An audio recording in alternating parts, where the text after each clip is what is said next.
Uhuru, everyone. Welcome to the monthly event of the African People's Solidarity Committee. Today's event is titled Violence Against Women, Colonialism, and the Dessie Woods Fightback.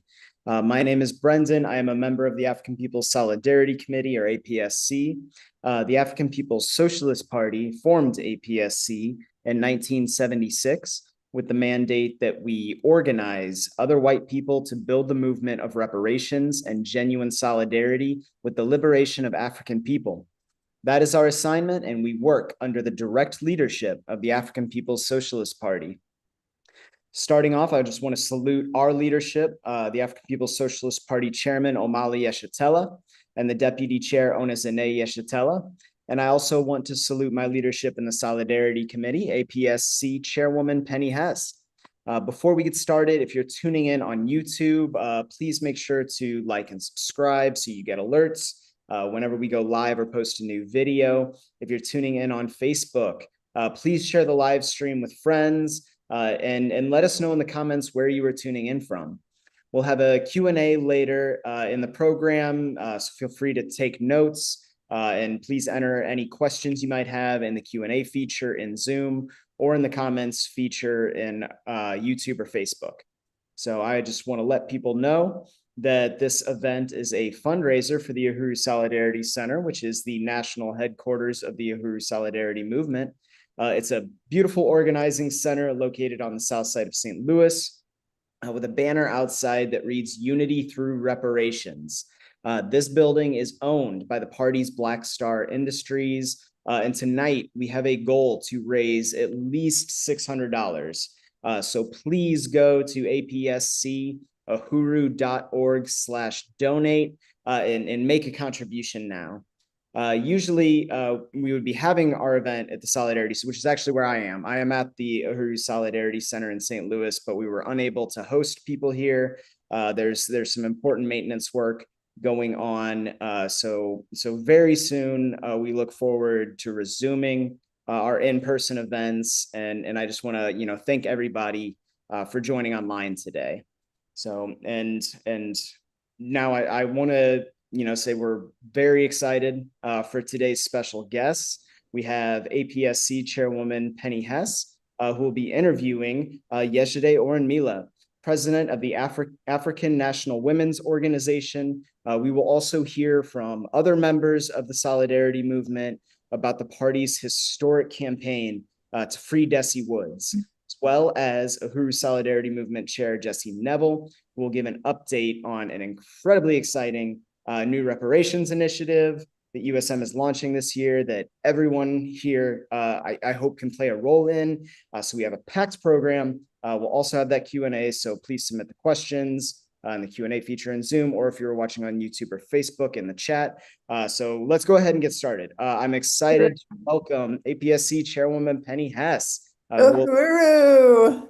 Chairwoman Penny. Uhuru, Brendan. It's so great. Always, you do such a great job at that. And I really appreciate you, comrade. And I'm really excited. I want to welcome everybody who's here.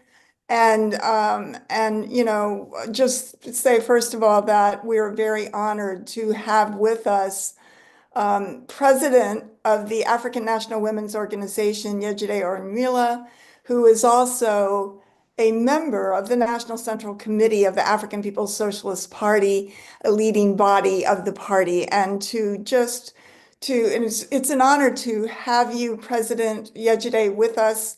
Let me just give a little overview, and then we have some questions and a kind of interview style that we wanted to talk to you tonight. And so glad that you are here.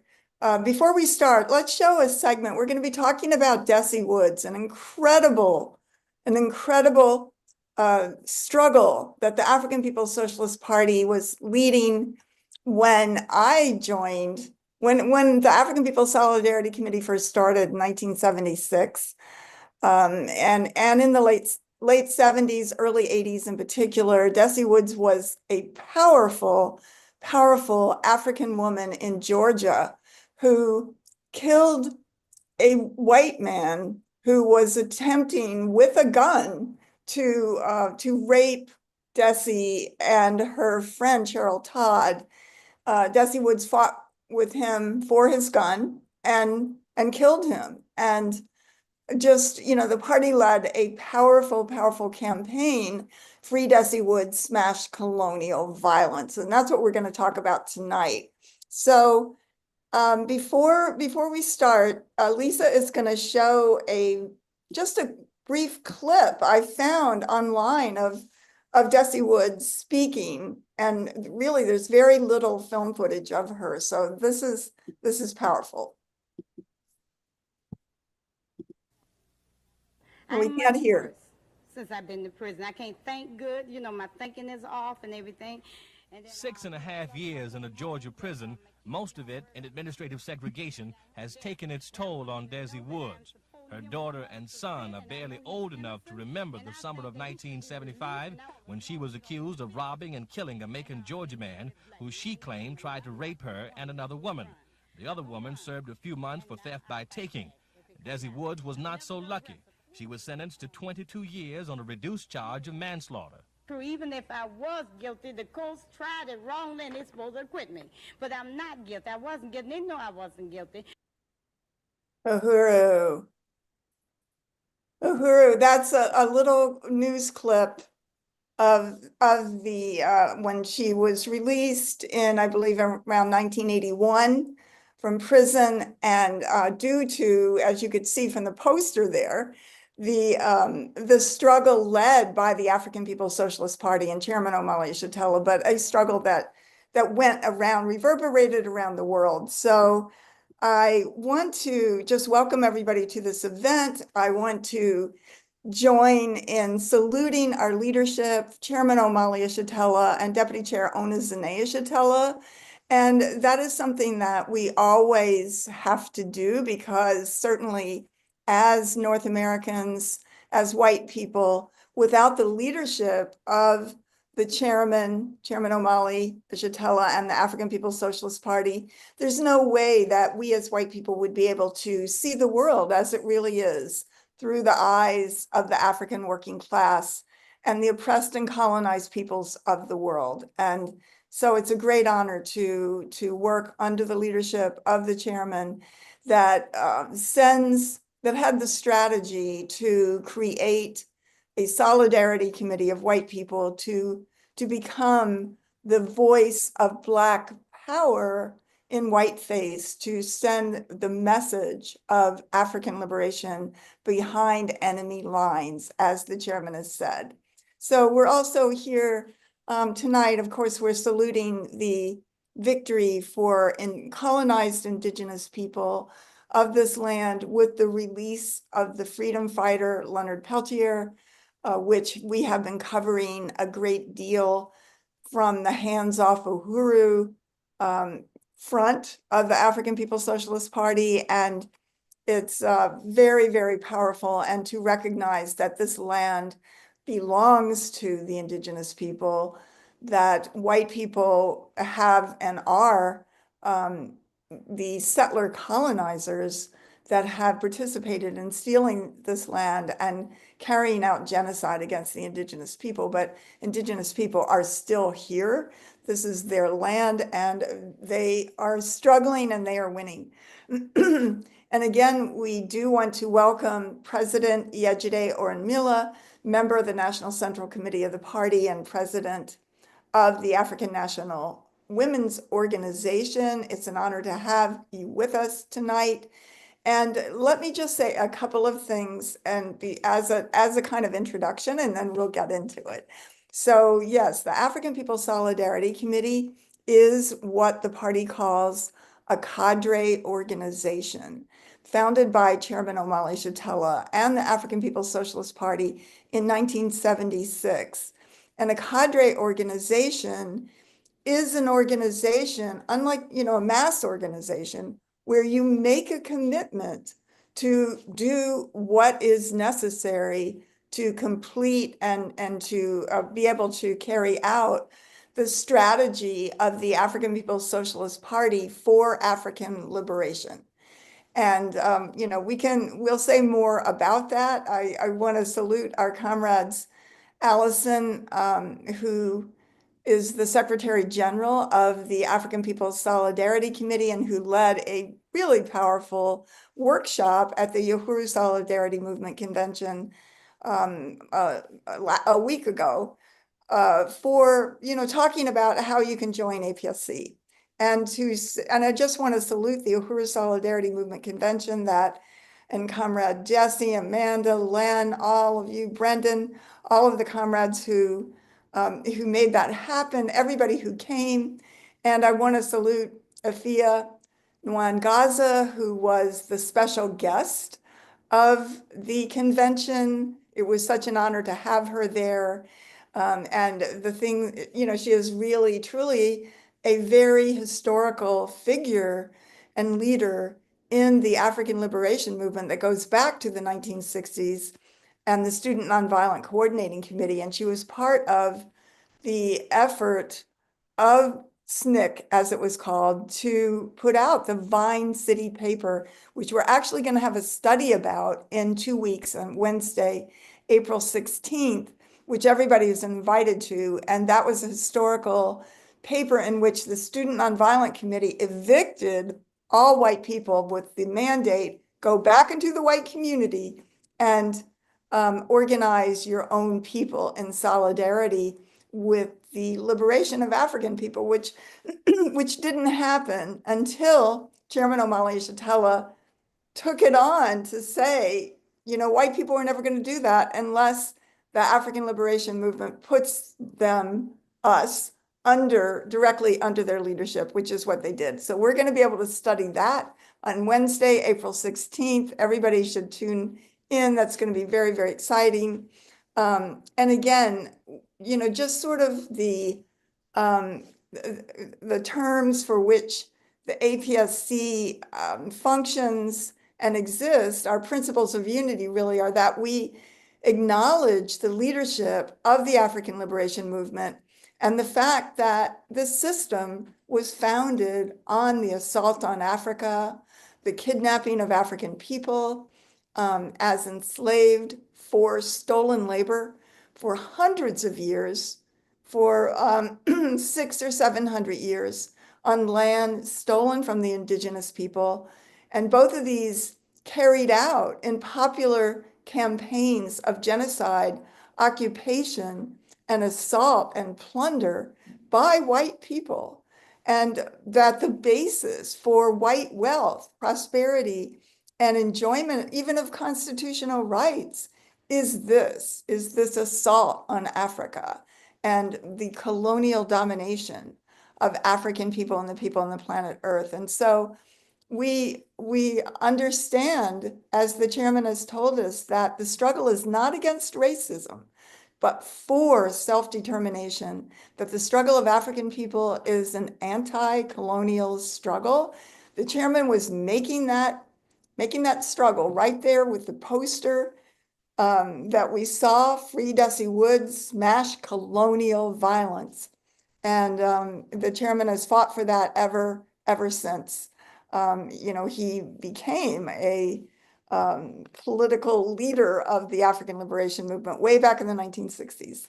So the chairman calls it the colonial mode of production, that the colonized and the colonizers are the makeup of the system, and that everything that we have, everything we think, everything we perceive, every way that we ascend on, you know, in the society, walk up the ladder of success, is based on colonialism, is based on this colonial reality, that colonialism is not a thing of the past.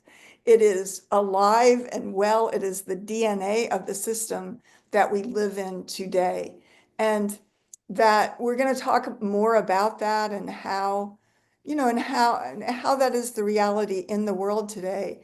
And that in the 1960s, the Black Power movement was the movement that sparked the white women's liberation movement, the gay liberation movement, even the environmental movement. All of this was based on the struggle of African people for freedom and self-determination and for the right to their own, as the chairman calls it, anti-colonial free speech. So the demand for Black power raised the question and issues of self-determination, self-government, and real Black power, as opposed to assimilation or anti-racism. And that anti-racism assumes that the present system just needs to be tweaked, as opposed to recognizing that this system is built on enslavement, plunder, rape, and pillage, the colonial domination, and that there are colonies inside the US, the indigenous people, African people, Puerto Rican people, Chicano, Mexicano people. These colonies exist not only in the world, but inside these stolen borders of the United States. And this is something that the chairman has always fought for us and the world to understand. And it is certainly something that we hear much more books and people talking about colonialism as opposed to racism or anti-racism. And I think that, again, we have to say Chairman Omali Yeshitela fought for that, led that struggle in the world, And that's one of the many. He also was the one that introduced reparations to become a household word and to be the struggle for reparations to be in the hands of the African working class.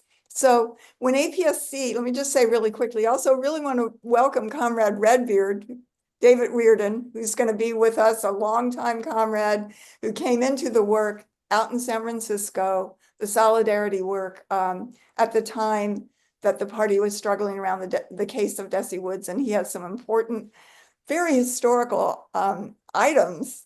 And he's going to tell a little bit about his experience with that back in the late 70s.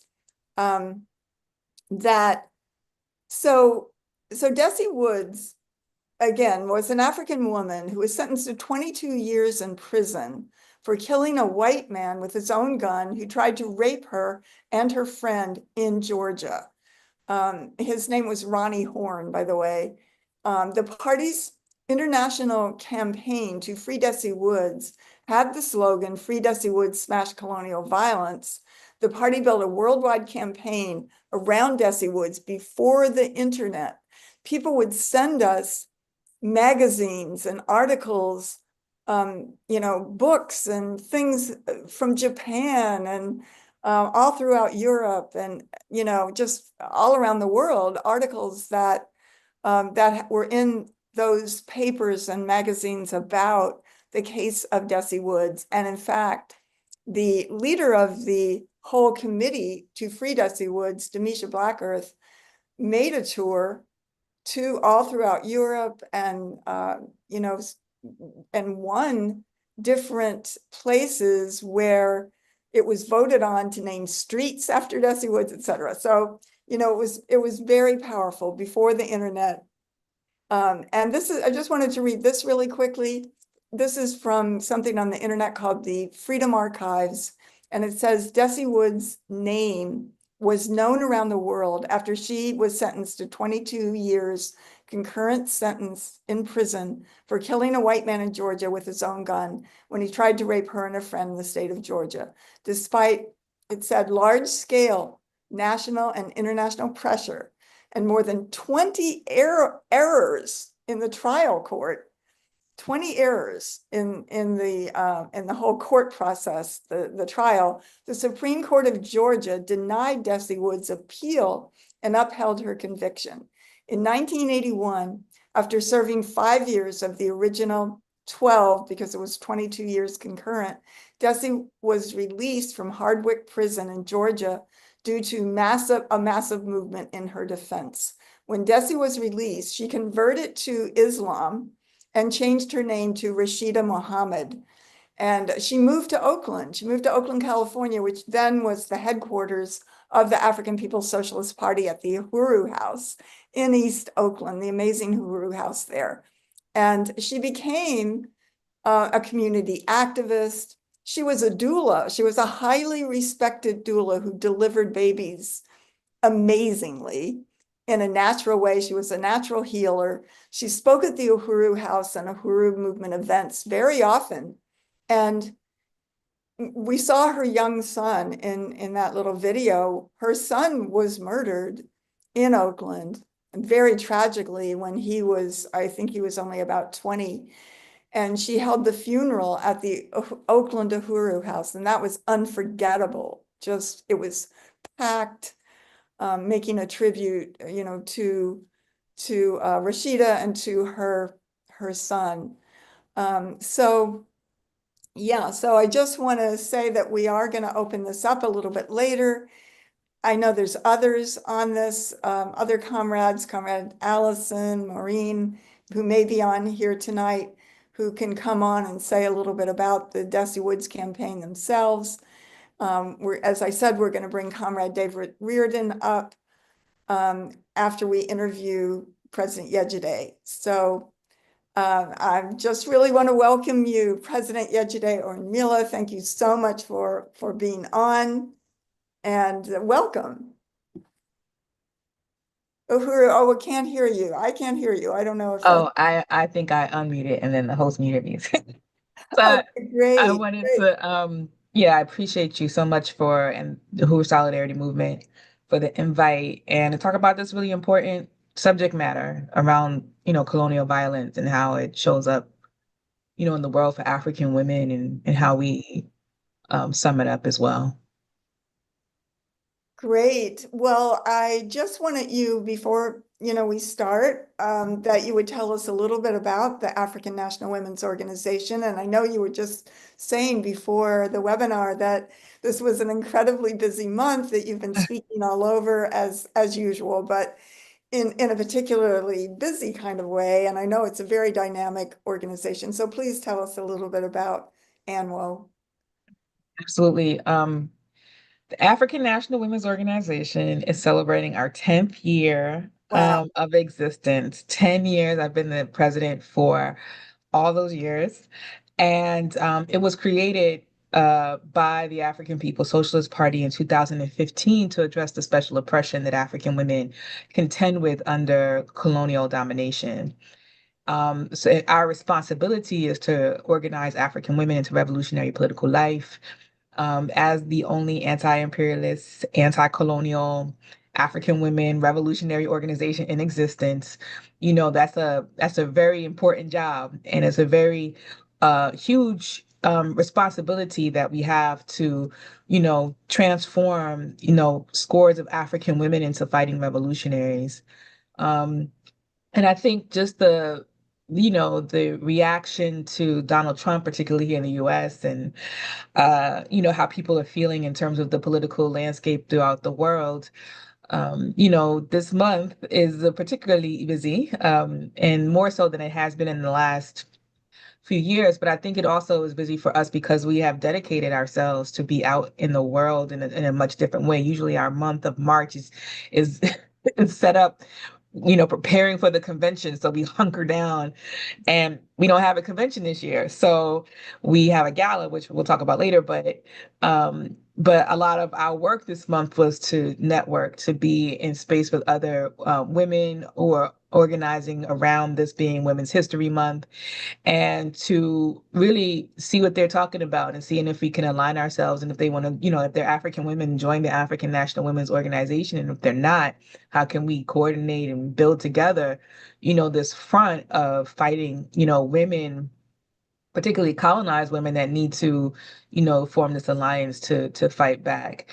But of course, our fight is against colonialism, as the main root cause of the oppression of African women. Others may not be seeing it that way. So when we ultimately say that the thing that we're fighting for is for the destruction of colonialism and the colonial mode of production, and that would mean, basically the death of everything as we now know it, and a landscape that is cleared for African people and other colonized people to create the world that they need, that we need.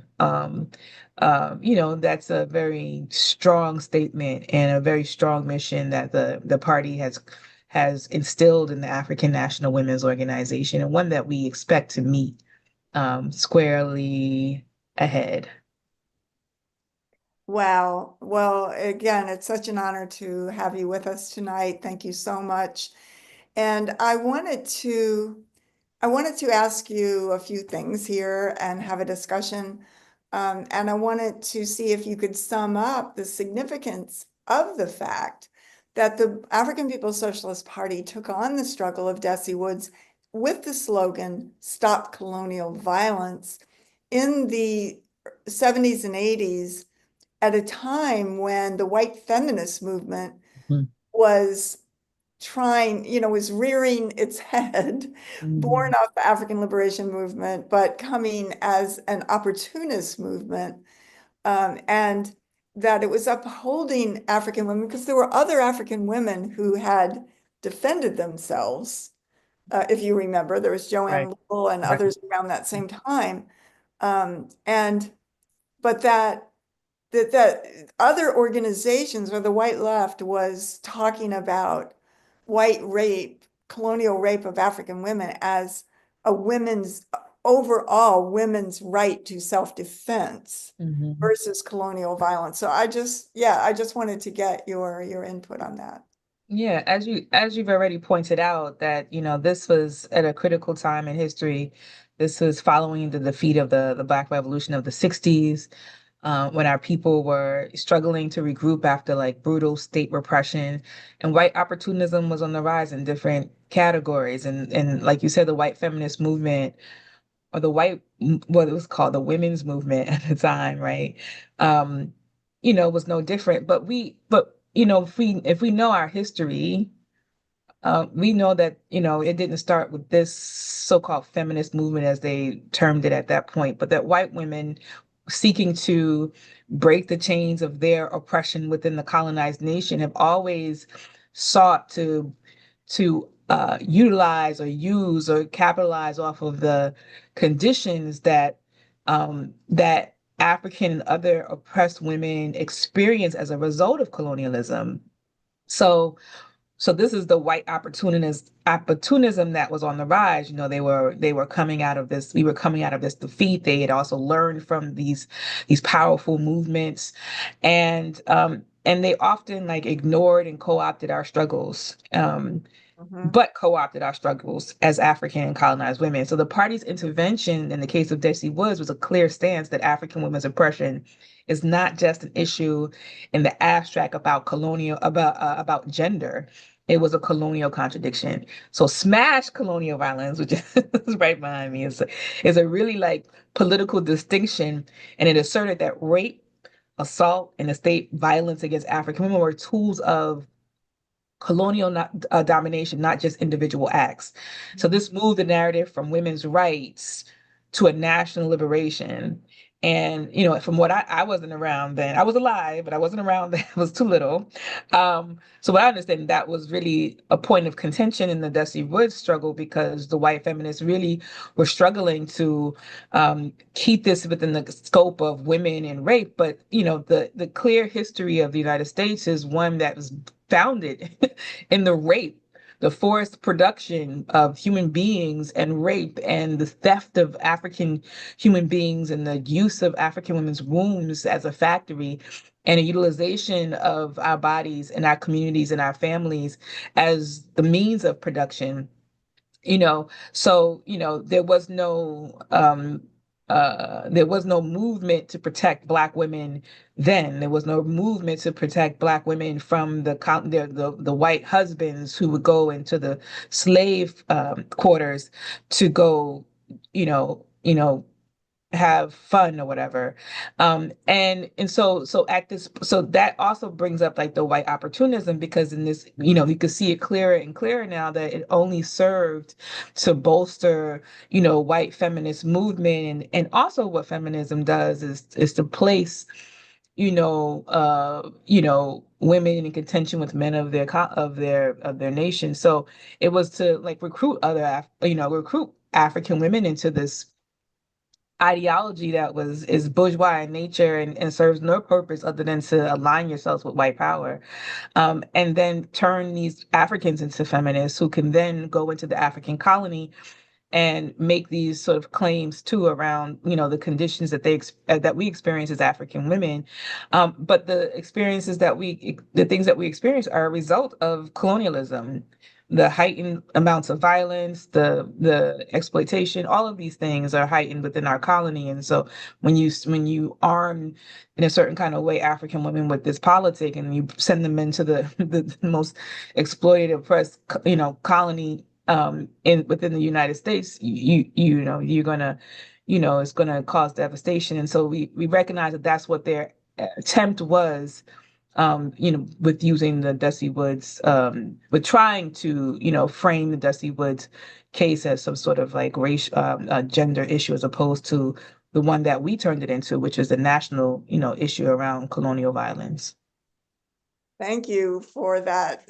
That's really powerful, very clear. Thank you so much. And I mean, just to say that that the issue, or not the issue, but the use of rape as a weapon of colonial occupation, whether it's been in Vietnam, US in Vietnam, or always against the African community here inside the US, or any place else in the world. It's, this rape is a colonial weapon.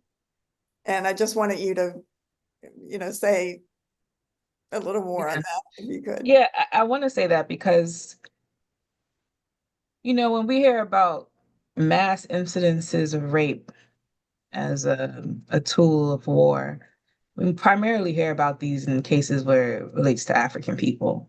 South Africa is like the worst place on the earth to be a woman because you'll get raped. Or in the Congo, they use rape as a method of war.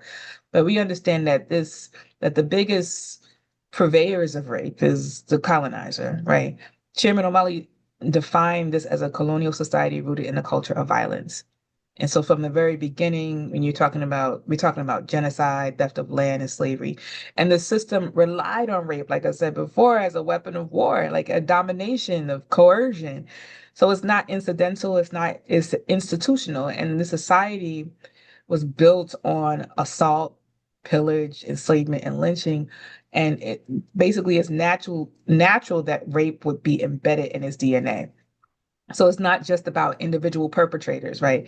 Even in the Dessie Woods case, it's about a whole system that supports this rape, right? It supports the pillage, the taking, the raping, the exploitation of colonized people and African people. And it's a system that normalizes the violation of African women's bodies for its own political and economic interests. So with the case of Dessie Woods, it's a glaring example of how colonialism just criminalizes African women for defending themselves or ourselves while upholding the colonial state's right to violate us at will. And we can see even now when we look at, the cases of Sudan and Congo and Haiti, of all the places where we know it's imperialist driven conflicts, that rape is continuing as the overarching method of war. But if we just look at the overarching system of colonialism, which encourages rape, which encourages slavery, which is the basis of all of that, we recognize that, this sort of tool that is being used by individuals is just a symptom of the overarching problem, which is the colonial mode of production. Exactly. And just to say, I saw a statistic that said 1 in 5 African women in the US is a survivor of rape. And, again, the perpetrator is always colonialism. It's always within the context of colonialism. And, just like you mentioned, the culture of violence. Yeah. Culture of violence that this colonial mode of production is. You wrote a whole book about it, Penny.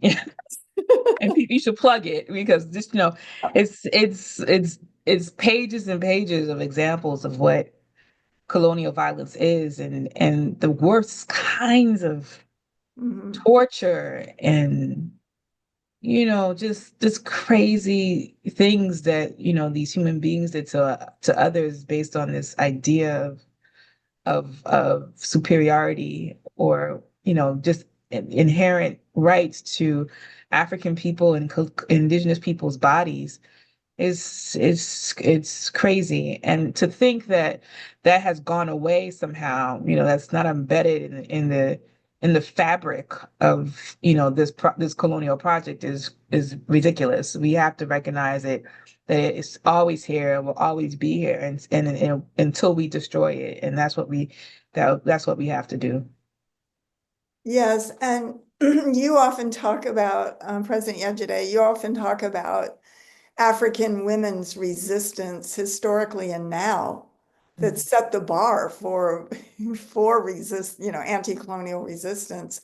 But yet at the same time, it sets the bar for all women, for all oppressed people.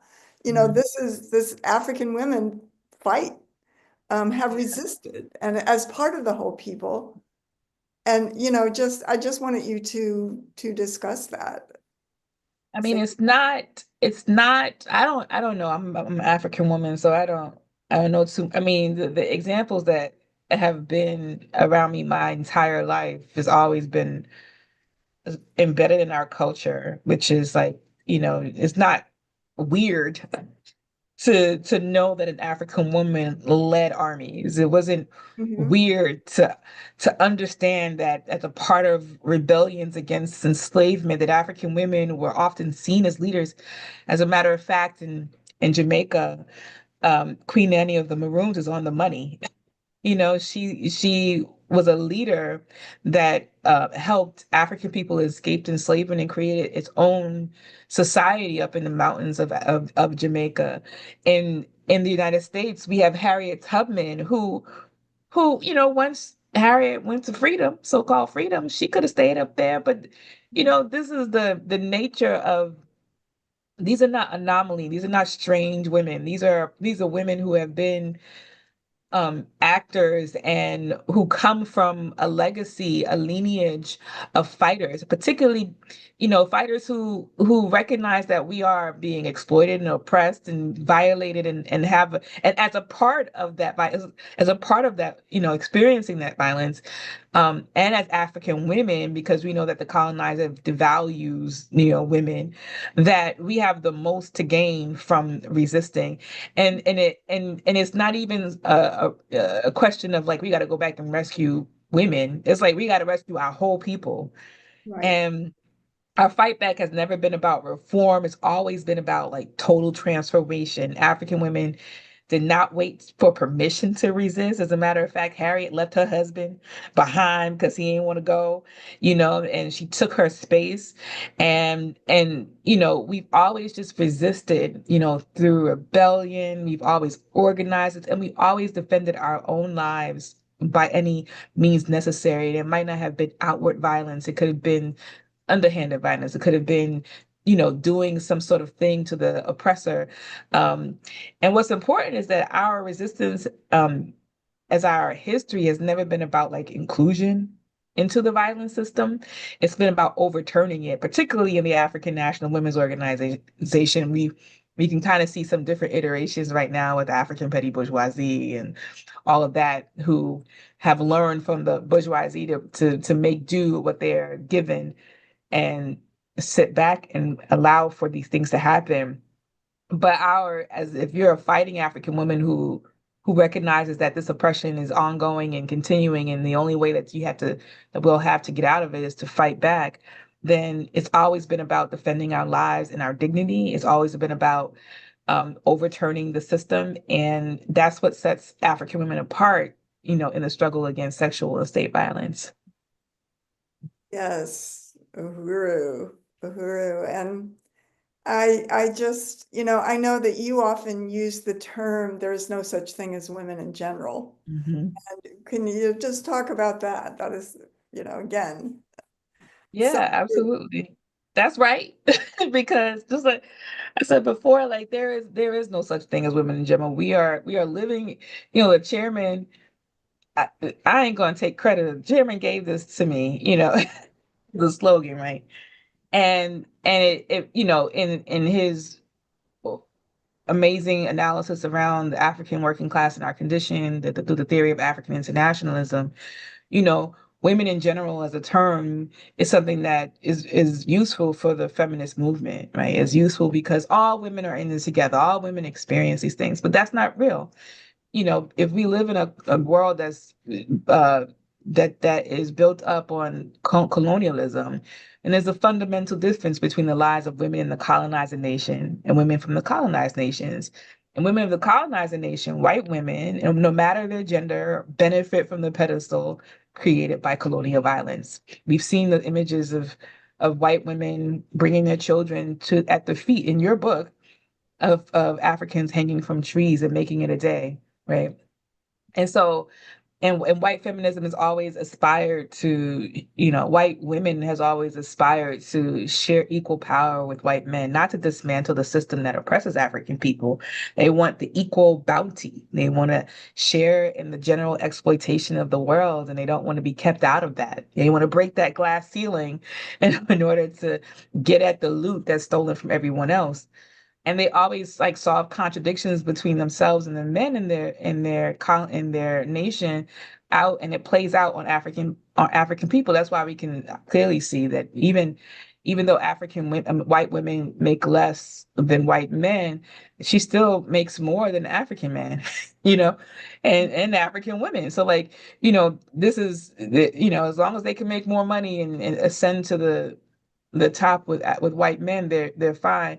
And meanwhile, African women are facing both the direct violence of colonialism and the internal contradictions that are caused by colonial conditions. So that's why like there's no sameness. We are colonized and we are women. That is the special oppression that Chairman gave us to understand. And as what we experience as African women experience that as a reality. And what African internationalism does for African women in particular and other colonized women is give us the language, right, to explain what is happening to us. And I think this term of there's no such thing as women in general, I think will help to dissect this idea of like all women, just like we talk about all workers, which is not the same. Colonized workers are different from the white workers in Europe, right? And so it's really important that we drill down on this idea, this reality that there's a colonized world and there's a colonizer world, and one is existing at the expense of the other.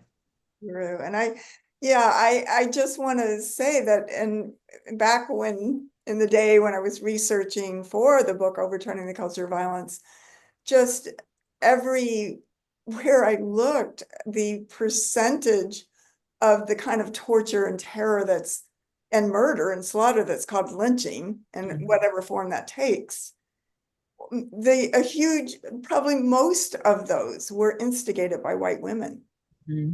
Who clearly played a leading role in the violence overall against African people. And yet the opportunism of the white-led feminist movement is to say all women are the same, when clearly, white women are part, as you just said. Yeah.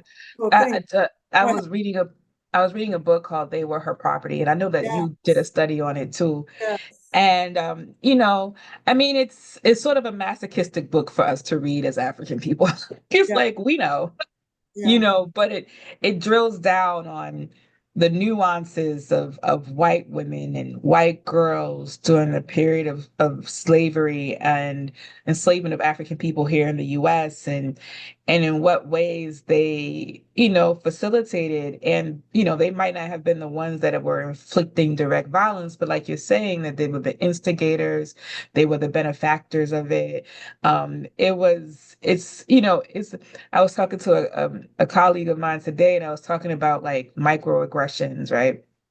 And this underhanded way in which, African women can be in like the so-called workplace with white women, and the way that they microaggress or macroaggress, right? And I think, just looking at that book is just a hyper understanding of what we currently experience in many places, which is this disgusting sort of attitude and behavior that comes from being a part of the colonizer nation, and the way that you're expressing it, into the world. And despite the fact that many of those people who delivers this micro or macro aggression feel like they're your ally or solidarity with you and things like that. That's why they should join the Uhuru Solidarity Movement, African People Solidarity Committee, so they can understand, what true allyship means, in this world. Uhuru. Yes, thank you. I totally unite with that. And I just wanted to say about, yes, the book, They Were Her Property, shows that is a pretty powerful book. There are a lot of things coming out now or in the last few years that really delve into all the ways that white people, all the different fronts of how white people are the colonizer, but historically what white people have done, and really, the terror and the just as the chairman said, the most despicable things that human beings could do to other human beings, which whole peoples, African people and people around the world don't even don't even have in their vocabulary Right. what white people do and have done, and that we have to take responsibility for, and what white women have been on the leading front of that. And so I think I just remember one of the things from the book, They Were Her Property. I think it was from that book that was saying, gave an example of a 4-year-old white Mm-hmm. girl who was Mm-hmm. pointed out something to an African man, and he was lynched. I mean, she was a toddler, Mm-hmm. and just the power Mm-hmm. that white people have, and white women, white children, white little girls, and yeah, that chilling picture, and that was from the 1930s, of the African man being, hanged in a horrible way, but with like little white girls dressed up in their pinafores to be posed in front of, the slain body of an African man.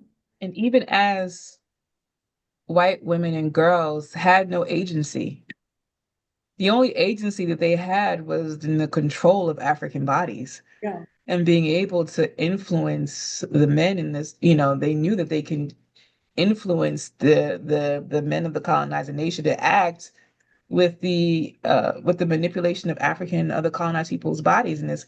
And it's just so while they're fighting for women's rights, you can clearly see this, relationship of I need to have power, and that's why, like, in the early but the late mid to late 19th century, where you had the women's movement, particularly erupting in the north in the United States, and they used people like Harriet Tubman, they used people like Sojourner Truth to influence or to make the call that there needs to be equal voting and things like that. Even though some of those women were nasty, white nationalists who clearly didn't give a crap about African people's agency or African women being liberated, but cared more about, trying to coerce a women's population for their own benefit. Exactly. Yes. Yeah.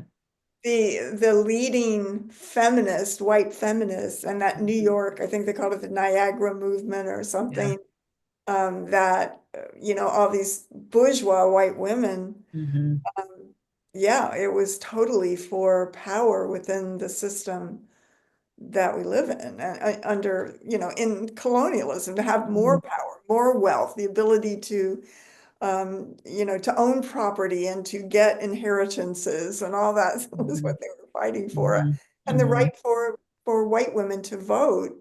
And the famous stand of a leading feminist that, she would never fight for the right for African men to vote. Mm-hmm. And if she has to be under the leadership of a man, let it be the noble White white. man. Mm-hmm. So this is, yeah, it's just so clear, and there's just, it's just so clear, and it's one front that, I think that white women have to look at, and to jump off this pedestal. This is what the chairman is calling for us to do, because there's only two ways. One, to be part of the colonizer, or and this is every front, white women, white children, as we're saying, are part of that, or be under the leadership of the African Revolution, which is true, which offers the ability for white women to be liberated, because we're liberated in the context of the leadership of the African Revolution and the anti-colonial struggle. Yeah. So I think that it's very, very, very powerful struggle, and so critical that white people are under the leadership of the African Revolution. There's no way that there can't be solidarity if white people are leading it. Mhm. You know, there can't be. And it's not like Che said, it's not about well-wishing. You're It's not gonna have anything. right. It's not like, Gonna oh, be like, yeah, we like you, you know, kind of thing. mutiny. Exactly, you know, so I think that's really, really the key question, you know, we have to understand the colonial mode of production that the chairman is talking about. So I know that, yeah, I know you've kind of pretty much said this, but just to ask you about the role that African women must and do play in the African revolutionary struggle today in ANLO and in general, and in terms of African women that are part of the African Revolution. Yeah.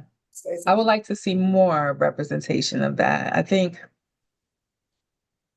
we take a strong stand because the party gave us African internationalism. We're very clear on what we we want. We want to destroy colonialism. We want to be able to be in a world where we are safe and where we're able to have agency and shape the world that we want.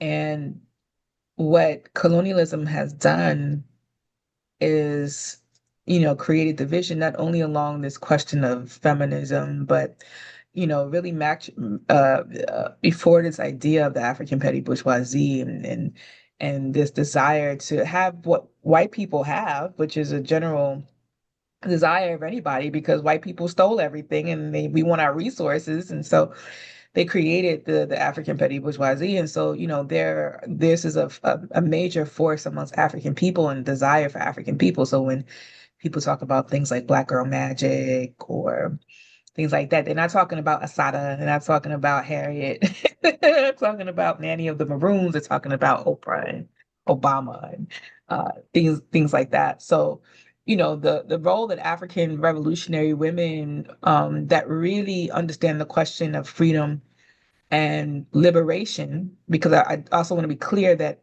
liberation for us is the total destruction of the colonial mode of production, where African people have the access to the means of production, and that we are able to utilize the means of production to improve our conditions, improve our lives, and that we have our own agency, and that we are led by the African working class.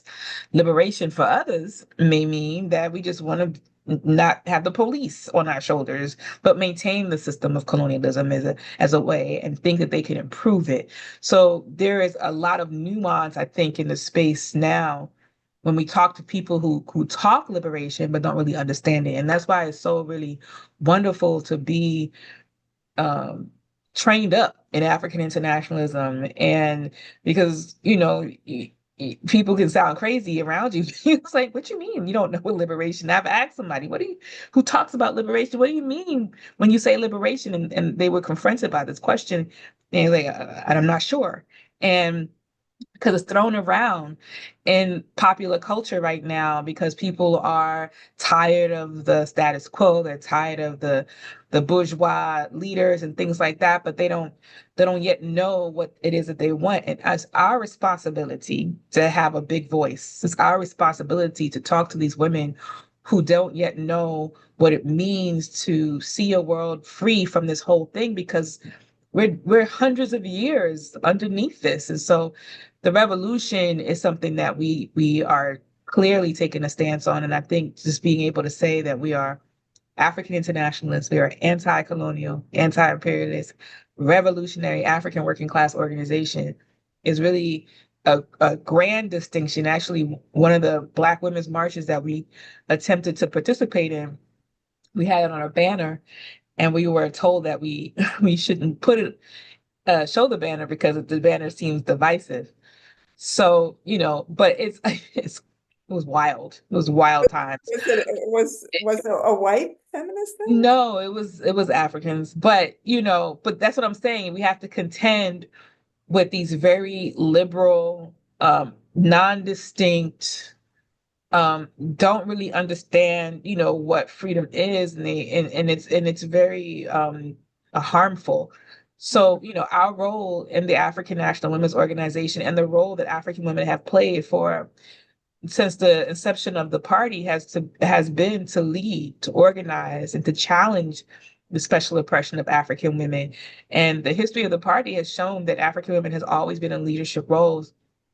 Chairman tells the story of an organization that used to try to, disrespect the chairman and the leadership of the party back in the early 80s, and by calling, saying that was Joe Waller and the Girls, which is the chairman's colonial name, and to refer to the leadership of the party because, women weren't, considered formidable strategists and allies and thinkers and things like that. So, our role continues to be like, that's why we had to create the African National Women's Organization, because in the world of this wishy-washy stuff, we have to be the spear, the burning spear that that pokes through all of that and assert that we have to get free. The way the freedom is to destroy the colonial mode of production and to create a world where the African working class have control over the means of production and that our Africa is free. This is the end goal for us all the time and not any of the other things. So even as we are organizing our campaigns and things like that to try to make a way for African people, African women in particular, to have power inside this colony, our ultimate goal is to get people to a place to recognize that and train them in this current fight that we're in to go beyond this particular issue in this particular time, because what we have to do is much greater. And so we have to not only deal with the special oppression that comes from fighting the colonial state, but we also have to deal with it within the colony, and then we have to build dual and contending power through the African National Women's Organization. So we're not just participating, that we are actively becoming the architects of the future, architects of the revolution. And, this is a heavy, tremendous responsibility, but, we have 10 years of the African National Women's Organization, and we have women who have committed their time and their labor to be a part of this work. And we always appreciate that because, we're not yet free, and we want to see freedom in our lifetime. Uhuru. Well, tell us, I know you have a lot of plans and different activities or actions and events coming up from the African National Women's Organization. Tell us a little bit about what's coming up very soon. And this... Yeah, well, very soon. On Saturday, so as I said, we usually have a convention every year. We did not have one this year. We wanted to, we actually read our Constitution over and realized we're supposed to have them every 2 years. And that was a really good lift because we needed the space, I think. And we are focusing on the gala, which is a community organizing, community awards and fundraising gala that we are putting out on Saturday, March 29th, to raise $10,000 toward the rehabilitation of 4617 Natural Bridge Avenue, which is the future home of the African, as the Animal Liberation Center. And we also, so we invite anyone who's watching to participate in that. You can go to tinyurl.org, tinyurl.com/annual gala to register and to be notified about, where you can watch us live.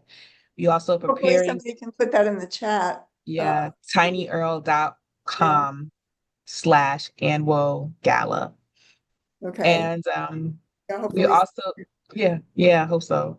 And then we're also preparing for the One Africa, One Nation Farmers Market. This is our second year doing it, and we're preparing to do that starting in June. So we're really excited about, really making it stronger, stronger every single year. So we're really looking forward to that. And then we are off. Let me just say that's in St. Louis for people. Yeah, that is in St. Louis. I'm sorry, I thought I said it. I think, but most importantly, we're really interested in like building our capacity. So a lot of the work that we're doing this year, I mean, we always struggling to like recruit and build that capacity and bring African women in, but we're like hunkering down this year because we want African women to enjoy their liberation center. We want to be able to fill our ranks And, you know, in recognition of also the crisis of imperialism, we know, I've seen them. African women are fed up and we need to get them. So building our capacity will allow us to be in place to recruit and organize African women so that we can have that mighty, mighty cadre force of these revolutionaries in our work. So we'll be, you know, doing activities and events throughout the country. We'll be doing more fundraising webinars because we have to raise about $30,000 to do, you know, kick off phase 2 of the Liberation Center, but we'll continue to do that. And then we hope to do a in-person gathering later in the year, in-person cadre school, which we're really excited about doing. But, you know, these are all things meant to recruit and organize African women and provide political education and in this current landscape, but also in all the current landscapes until we are free. Is there the Black Women or Black Mothers March this year? Yes. Yes, there is going to be a Black Mothers March. I don't know. I don't believe how I can. Yes, there will be on May 11th, on Mother's Day in Washington, D.C., the National Black Mothers March is happening. We have been organizing with a coalition of other organizations led by African women. And we are planning for a bigger and better, more dynamic program. And, you know, we are looking for donations for that too, to make it better than it was last year and to help bring other impacted families. And for those of you who do not know, Black Mothers March is, the coalition is built up of African women organizations that have been fighting the state-sponsored kidnapping of African children. So that has been Arrest CPS has been one of our campaigns since 2017, which has been one of our most dynamic campaigns that speaks to, you know, the same thing that we've been fighting since we've been attacked, the kidnap of our children, the criminalization of African mothers, and the system that now calls itself Child Protective Services when it doesn't protect children and it doesn't help families. And so we bring together organizers, impacted families, et cetera, to come into Washington, D.C. to share their voice.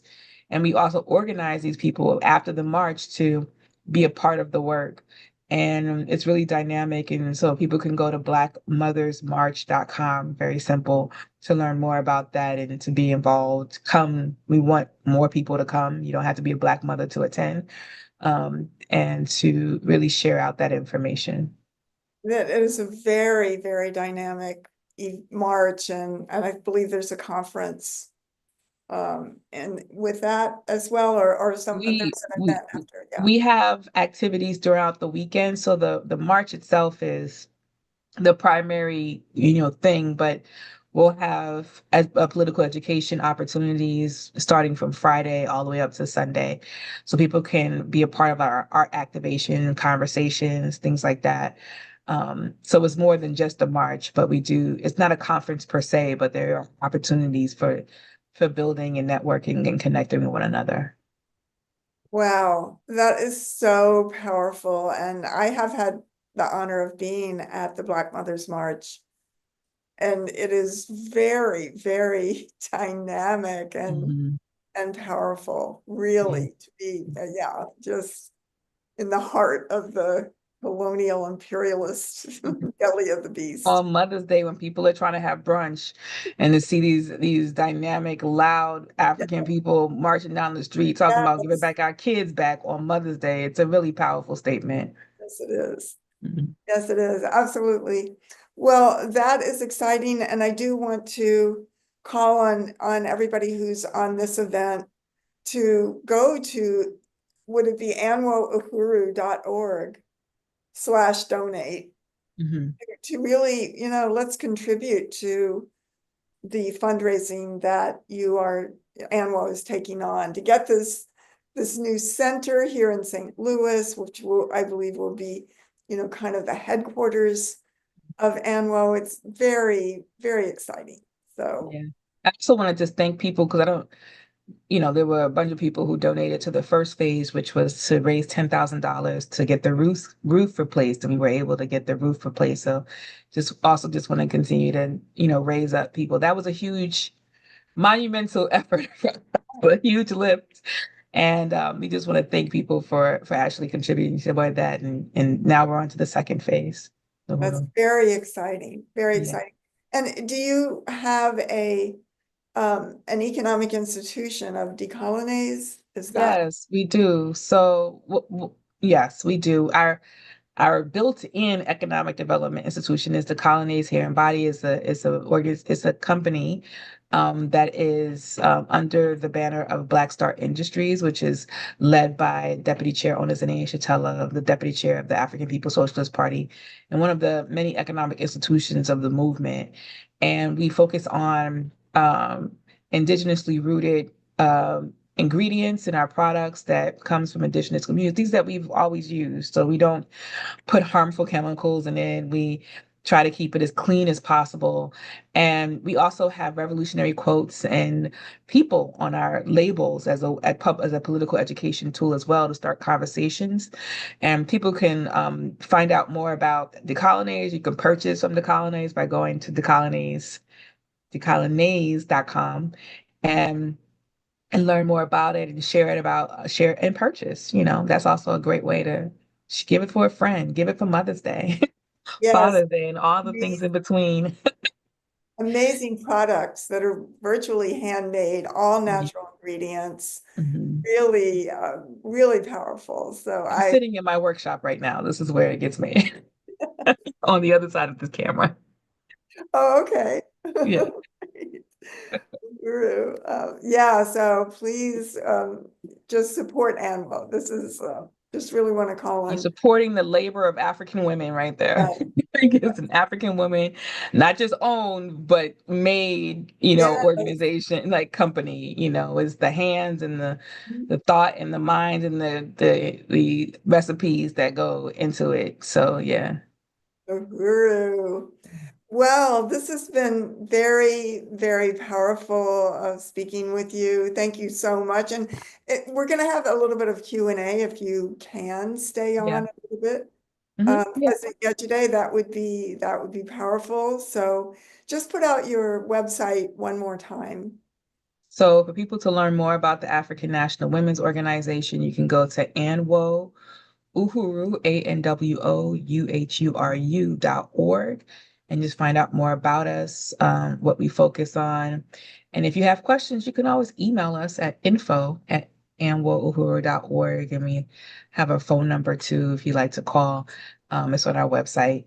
And just want to thank comrades once again for inviting me to this program. And of course, I'll stick around for any Q&A. Uhuru. Thank you so much. Always we've had you, been able to interview you before. It's always powerful to have you Comrade. all this profound, just everything that, all the history, all the, knowledge that you have of African internationalism and this struggle for the anti-colonial struggle that African women are leading and part of. Yes, Uhuru. True. So yeah, so let me turn it back over to Comrade Brendan and you again. Uhuru. Thank you so much, AMWO President Yejide Orunmila and Chairwoman Penny Hess for that incredible discussion. If Solidarity Forces, if you are not taking notes, make sure while it's fresh in your head to write, something down about that. There's no such thing as women in general. I've used that on tables, like articulated that understanding, and it comes in handy constantly because, if you're starting from that understanding, I mean, that's like me saying my conditions are similar to, that of an African man. If that's your starting point, you're going to come to the wrong conclusions, and the work you're doing is only going to benefit other people on the pedestal. So just a reminder that we will be having a Q&A session shortly. So please submit your questions in the Zoom Q&A feature or in the YouTube or Facebook chat. But before that, I want to invite Chair Jesse Neville to tell us about some incredible news, this awesome new reparations initiative that the Uhuru Solidarity Movement will be taking on this year. Uhuru, welcome, Jesse. Uhuru, Brendan, thank you so much, comrade, and salute to you and of course to Chairwoman Penny Hess for this great webinar. And just want to profoundly salute President Yejide Orunmila, the president of the African National Women's Organization, a member of the Central Committee of the party. This has been an extremely powerful interview and webinar, and just express my absolute unity and solidarity with the struggle of African women and all African people for national liberation and self-determination. And also just want to say that Dessie Woods lives, and long live Dessie Woods. And it's so powerful to hear about the history of that struggle and the role that it played in changing the world. That was truly an earth-shaking struggle, and we're still living in the effects and ripple effects of that incredible campaign that the party led. So I am honored to be here on this webinar, and I'm going to be really quick and get out of your way. I know there's a lot more coming up on the program to address this question, so I will be expeditious here. And what I have the honor to talk about tonight is one of the most exciting campaigns that the African People's Solidarity Committee and our mass organization, the Uhuru Solidarity Movement, have been assigned to carry out in this period by our leadership, Chairman Omali Yeshitela and Deputy Chair Onizane Yeshitela and the African People's Socialist Party. And that program is the Reparations Legacy Project. This is a project that was formed a few years ago under the leadership of the party to extend the reparations work that the Solidarity Movement was created to carry out into what the chairman calls the moneyed sector of the white population, the sector of white people which is bigger than any other group of people on the planet Earth, as far as the percentage of white people who have access to wealth and resources, stolen wealth and resources as a result of the colonial mode of production. And the call is to turn over those resources to the African People's Socialist Party and its programs for African liberation as a stand of reparations to African people. And next slide, I just want to salute the innovators of this strategy, our leadership, Chairman Omali Yeshitela, the founder and leader of the Uhuru Movement, and Deputy Chair Onizane Yeshitela, who is an embodiment of the unbreakable fighting spirit and leadership of African women that President Yejide spoke so movingly about in that interview, and continues the legacy of Harriet Tubman and Dessie Woods and so many others in her role as leader within the African People's Socialist Party. And on the next slide, the purpose of the Reparations Legacy Project and the new bold initiative that we are launching this year is to make the call to those of us in the white community who do have access to resources to take a stand for reparations, not charity. This is a challenge to the notions of so-called philanthropy and charity that keep the colonial mode of production intact, and is instead a call for material solidarity with African self-determination. And so I am excited to bring to this webinar a program that we recently unveiled, next slide, at the recent USM National Convention, a bold new initiative for the reparations work of the Uhuru Solidarity Movement that comes to us straight from the brilliant leadership and strategy of Deputy Chair Onizane Yeshitela. And that program, next slide, is called the Reparations Investment Company. Its tagline is Build the Independent African Economy. So this will be a program to actually carry out by the Solidarity Movement a process of renovation, of acquiring, renovating, selling, and renting properties as a way to generate resources for the African People's Socialist Party, Black Star Industries, and the Black Power Blueprint. This will be an opportunity to greatly and exponentially expand our ability to turn over resources as reparations to the African Revolution. And in addition to that, and as part of that, on the next slide, this is a call to all of us in the white community to contribute in a meaningful way to the work that the party is doing to actually seize and liberate territory in the African colonized community, including especially on the north side of St. Louis, which we see the incredible work of the Black Power Blueprint led by Deputy Chair Onizane Yeshitela that has brought so much life and power to the African working class community there.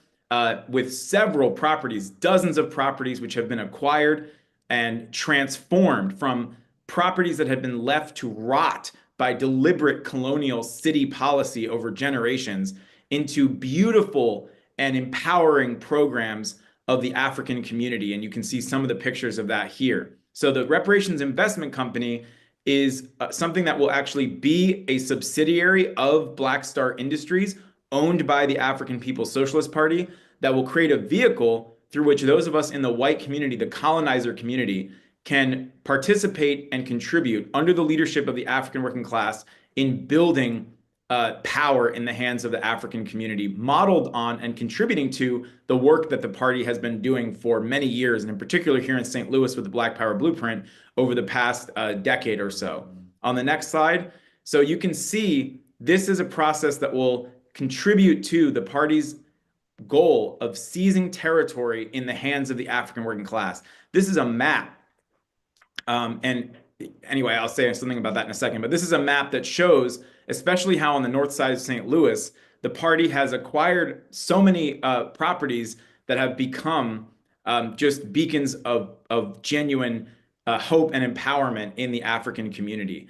And if you go to the next slide, I just want to quickly also salute Comrade APSC member and leader Maureen Wagner, who is under the office of Deputy Chair Onezene Shatella and is working very closely with all of us in USM to develop this campaign. And there's so much experience and knowledge in the office of Deputy Chair that we have the honor to learn from as we carry out this exciting campaign. So this will be a process to support and participate in building economic development for Black Star Industries, for all of the political and economic work of the African People's Socialist Party through purchasing and renovating properties. And if you go to the next slide, so this is a concrete stand with the African community's fight back against gentrification and for dual and contending power.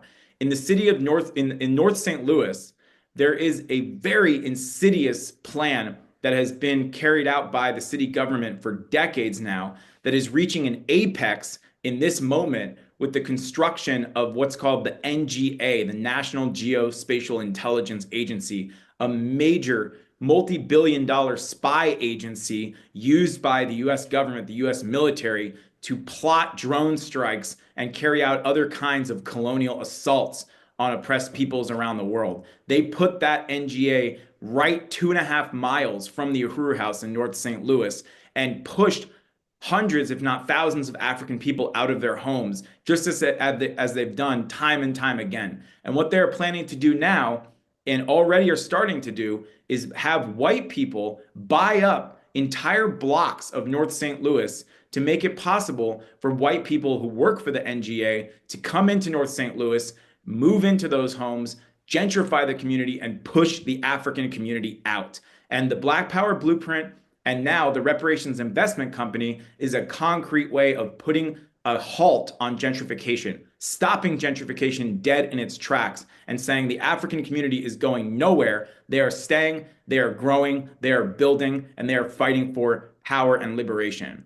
So this is a really exciting call to all of us to be a part of this. And this building right here is the first building that has been acquired to be renovated by the Reparations Investment Company. It's a beautiful building. I actually got to see it earlier today on the north side, and it's just beautifully in terms of its location and everything about it. It's going to be an incredible building for the Reparations Investment Company, USM, to jump into the exciting dynamic work of renovating this property and making it possible for it to be sold to generate resources for Black Star Industries. Some properties will be rented. There's all kinds of possibilities for what can be done with these properties. But at its base, what's happening here is that this is bringing these properties back into the hands of the African working class, out of the clutches of the colonial city government, out of the clutches of the NGA and the gentrifying forces that want to wipe out the African community of North St. Louis.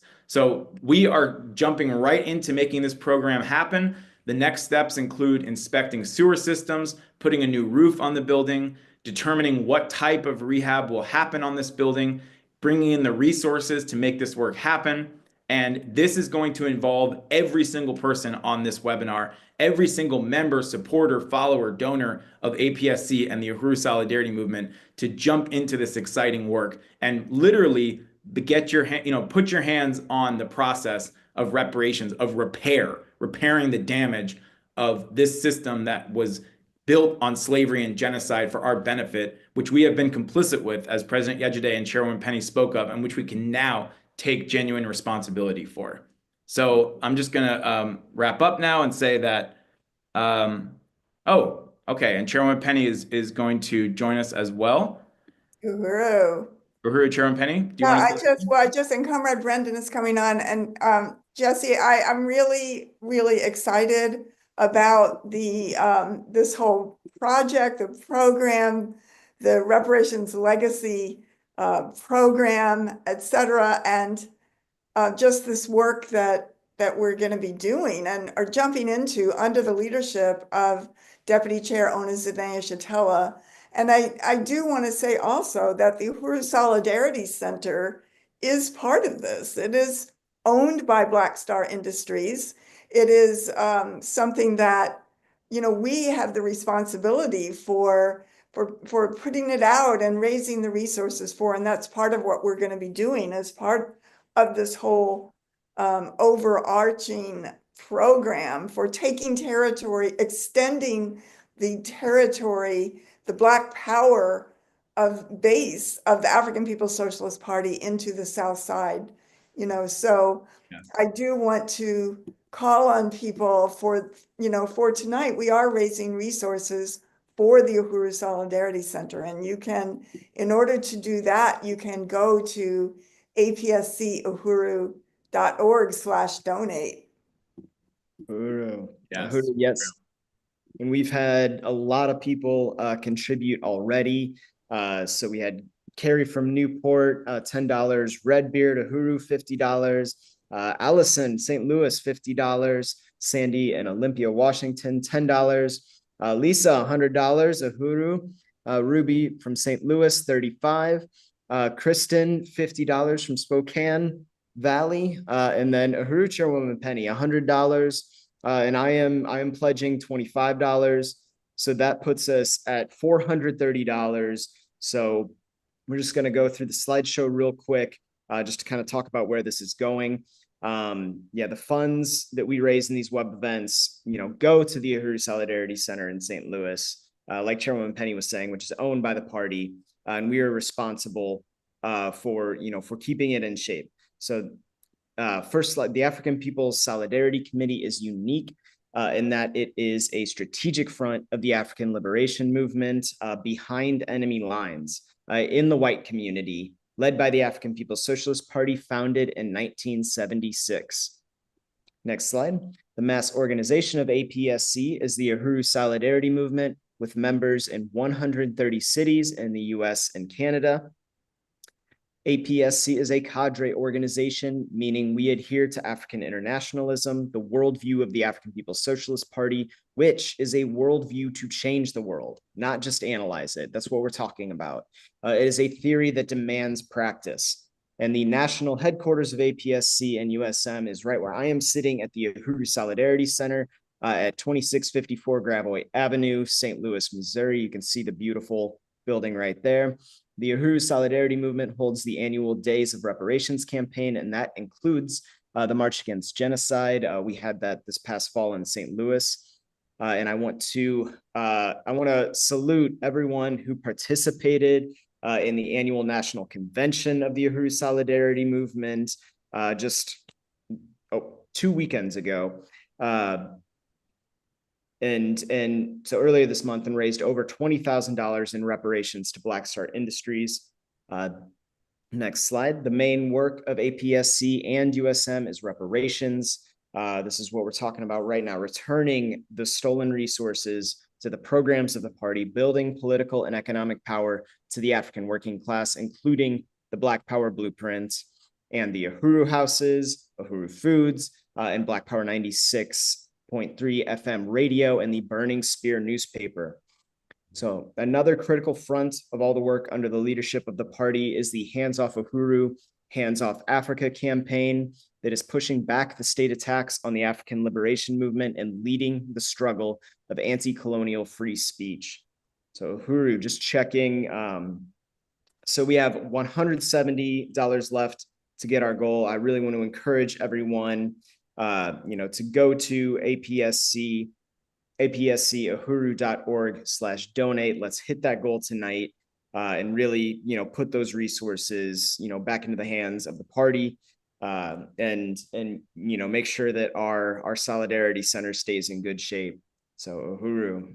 Uhuru. Thank you, Brendan, and thank you, Chair Dessie, USM Chair Dessie, for this powerful presentation of the work that Uhuru Solidarity movement is going to be, pulling everybody into something really, really powerful of building, the party's dual and contending political power here in St. Louis.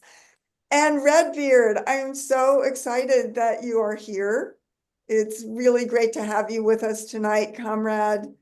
And yes, can we now show your t-shirt again, but go ahead. This is one of the originals. That's your original t-shirt. An original. Free Dessie Woods, smash colonial violence. Wow, look at that. That's the original logo of the Free Dessie Woods. It was on buttons as well as on t-shirts. It's very powerful. This is the original poster from the march itself. Wow. And you can see on the graphics how the party put Dessie Woods in the context of all African people being jailed, being oppressed by the police.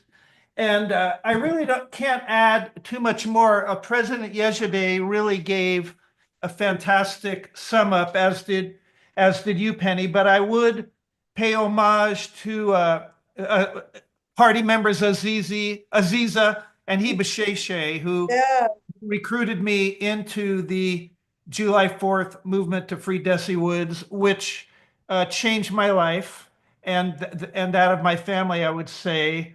And I would like to also shout out to USM member Joe Foreman, a good friend and neighbor who was in the Dessie Woods Support Committee way back in the day.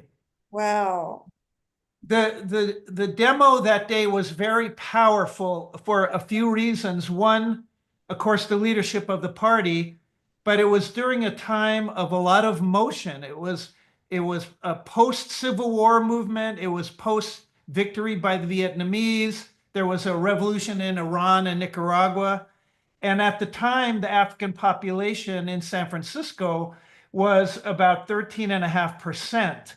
So as you saw from the picture, there were lots of Africans there. Now, because of the strategy of the ruling class, the population of San Francisco, African population, is down to 5.7%. Wow. So I would say, just to add, that the leading edge of the white left in the San Francisco Bay Area at that time was Prairie Fire Organizing Committee. Their strategy was to have African women such as Dessie Woods and African prisoners as kind of individual pet projects. And the party made the struggle.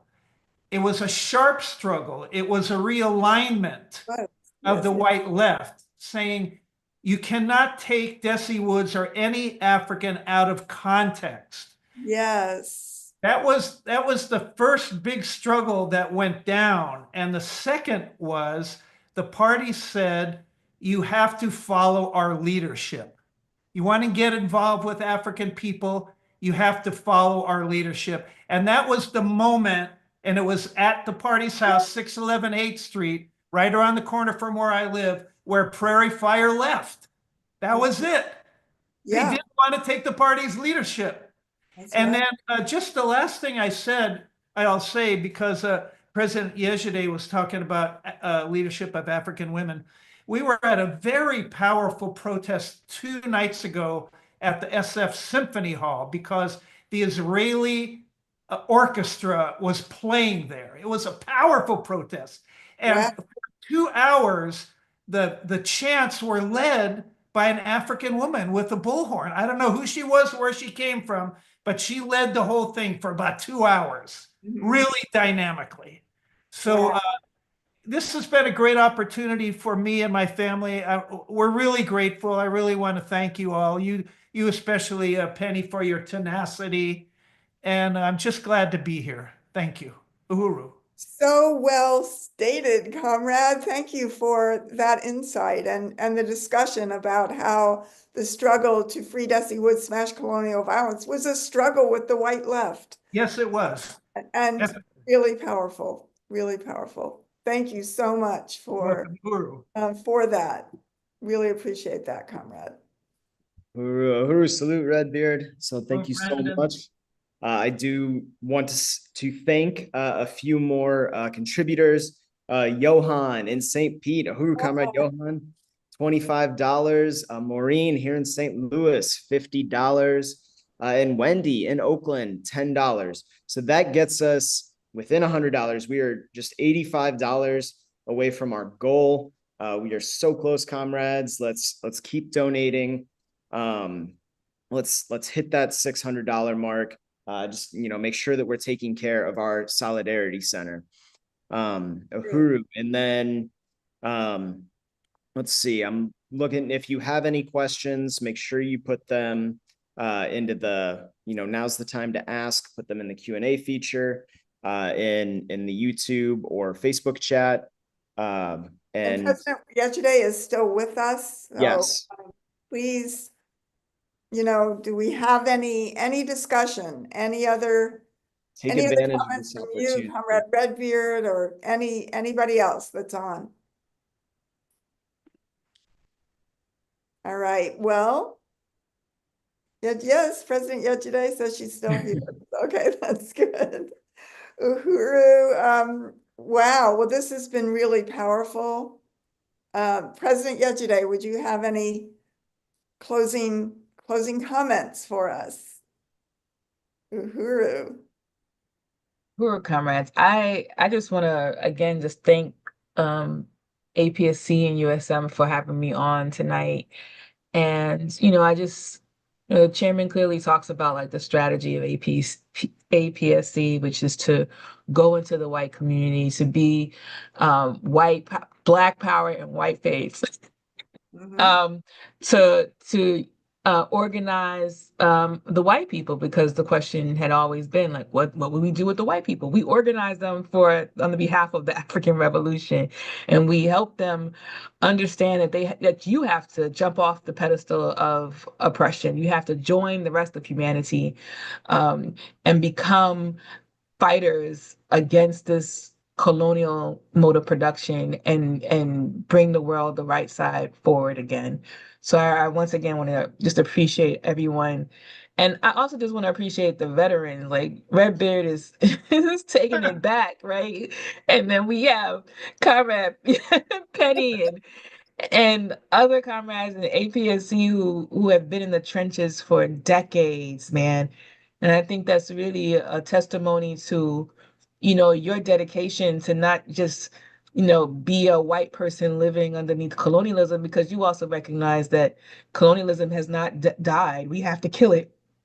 And to not stop organizing so that until it is dead and buried and dismembered and all the things that they have done to African and other colonized people to get rid of them, we have to do that to colonialism. And I know that we are winning, and I know that we can do it, and we will see it in our lifetime. Uhuru. Uhuru. Redbeard. Close out, yes, Redbeard. I appreciate the feedback, President Yejide, for the veterans, and I think I can probably speak for the veterans. It was the party and the leadership of the chairman. I mean, I was a political activist before I found Uhuru, and I'm just a working class guy, but the chairman really kept me on point through his own consistency and dedication. And I have to give always credit back to the chairman and the party. Uhuru, comrade. Uhuru.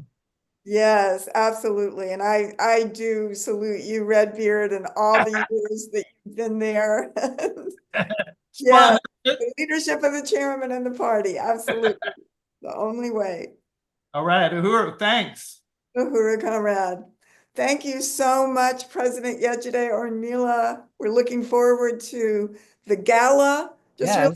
really to say, yes, if you haven't signed up for the annual gala, I believe, is that next weekend? It's this weekend. It's on Saturday. It's this week. And yes, Yeah, so if you sign up, you'll get reminders and texts and links directly to your phone and all the things to help you remind you to stay on point and come to this gala and 2.5 hours yes. of celebrating 10 years of the African National Women's Organization. Wow. Yeah. Wow, and it's going to be fully on Zoom, Yes, correct? it is. That's great. So Mhm. hopefully everybody on here will sign up for that. I know Mhm. that's going to be a very dynamic event. Yes, it is. Really looking forward to that. So, Thank you, comrades. Uru, we are Uhuru, winning. we're We winning. have some Card announcements up. Oh. before we, sorry. We've got some announcements, including the gala. So we do have a slide for that. If we can go to our announcement slides, just want to keep everybody informed of all the incredible upcoming events that we've got. Okay, Uhuru. So there it is on Saturday, March 29th at 7 p.m. Eastern Time. The African National Women's Organization presents the Liberation Lives Community Awards event. Celebrate 10 years of annual organizing African women. Get more information at tinyurl.com/annual gala. And I'm sure that our chat moderators will put that in the chat again. Next slide.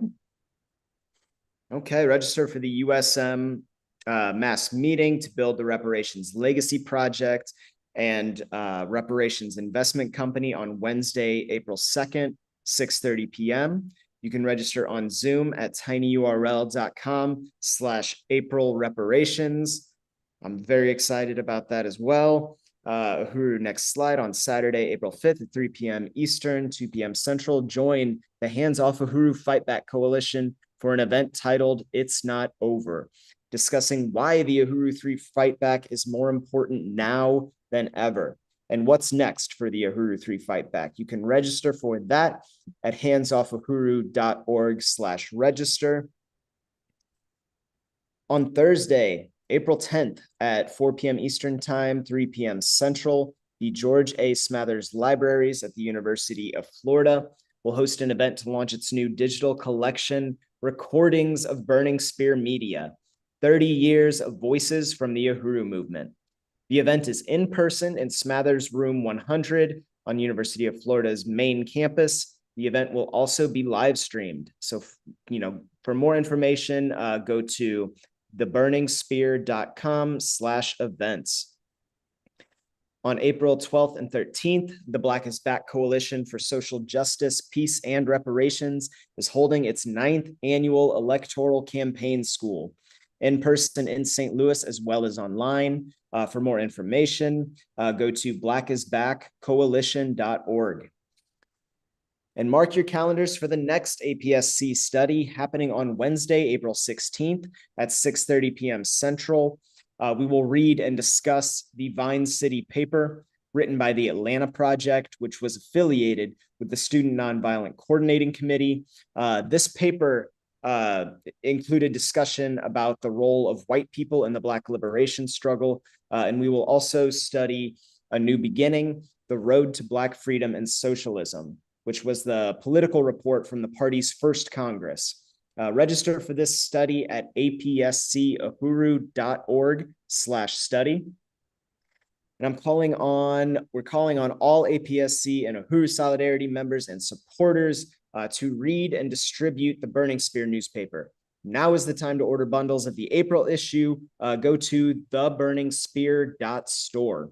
And a reminder that you can find resources to support your spear distribution efforts at apscuhuru.org/spear toolkit. Uhuru Planet Reparations Apparel is clothing, accessories, and more that is forwarding the culture of white reparations to African people. It is an institution of Black Star Industries.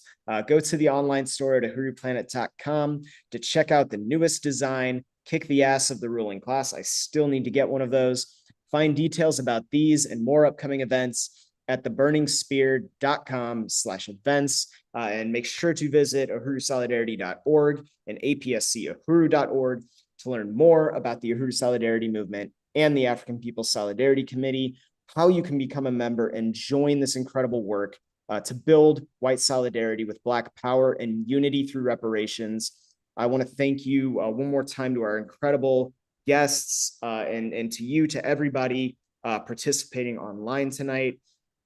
This concludes today's events. We will see you at our next APSC monthly event on Wednesday, April 30th. Until then, unity through reparations. Uhuru. Unity through reparations. Uhuru. Uhuru.